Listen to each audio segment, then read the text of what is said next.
ശശി തരൂർ ഒരു തലവേദനയാണോ എന്നുള്ള ചോദ്യം തന്നെ വരുന്നത് അദ്ദേഹം നടത്തിയത് ഒരു കൺഫെഷനായിട്ടാണ് നമ്മൾ കാണേണ്ടത്. അദ്ദേഹം നേരത്തെ നടത്തിയ ഒരു സ്റ്റേറ്റ്മെന്റ് തെറ്റാണ്, ഐ വാസ് റോങ് എന്ന് സമ്മതിക്കണമെന്നുണ്ടെങ്കിൽ ഒരു മിനിമം സത്യസന്ധതയെങ്കിലും വേണം. ആ രാഷ്ട്രീയ സത്യസന്ധത അല്ലെങ്കിൽ വ്യക്തി എന്ന നിലയിലുള്ള സത്യസന്ധത ശശി തരൂർ കാട്ടുന്നു എന്നാണ് ഈ വിഷയത്തിൽ എനിക്ക് മനസ്സിലാക്കാൻ കഴിഞ്ഞത്. ഇവിടെ പ്രധാനമന്ത്രിയെക്കുറിച്ച് പറഞ്ഞതിൽ തെറ്റില്ല എന്ന് തന്നെയാണ്. കാരണം റഷ്യയ്ക്കും യുക്രൈനും പ്രധാനമന്ത്രി സ്വീകാര്യനാണ് എന്ന് ശശി തരൂർ അഡ്മിറ്റ് ചെയ്യുമ്പോൾ അത് ലോകം മുഴുവൻ സമ്മതിച്ച കാര്യമാണ്. ഇന്ത്യയിലെ ഭൂരിപക്ഷം ജനങ്ങളും സംബന്ധിച്ച കാര്യമാണ്.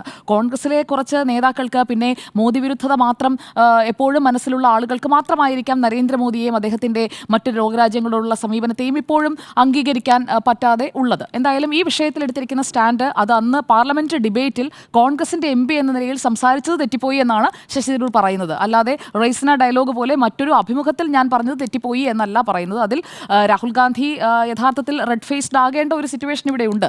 ഹൈക്കമാൻഡ് കഴിഞ്ഞ ഫെബ്രുവരി 15-ാം തീയതിയാണ്, ആ ഡേറ്റ് ഞാൻ എടുത്ത് നോക്കിയായിരുന്നു, ഫെബ്രുവരി 15-ാം തീയതിയാണ് പ്രധാനമന്ത്രിയെ അവസാനം ശശി തരൂർ പുകഴ്ത്തിയത്. അതിനുശേഷമാണ് ഹൈക്കമാൻഡ് യോഗം വിളിക്കുകയും ടീം കേരള ഫോം ചെയ്യുകയും ഒക്കെ ചെയ്തത്. അതിനുശേഷം ഒരു മാസമായിട്ടേ ഉള്ളൂ. ഒരു മാസത്തിനുള്ളിൽ തന്നെ അടുത്തതും ശശി തരൂർ അടിച്ചിരിക്കുകയാണ്. അപ്പോഴാണ് നമ്മൾ ആ ഒരു കോണ്ടെക്സ്റ്റിൽ വേണം ഇതിനെ നോക്കിക്കാണാൻ.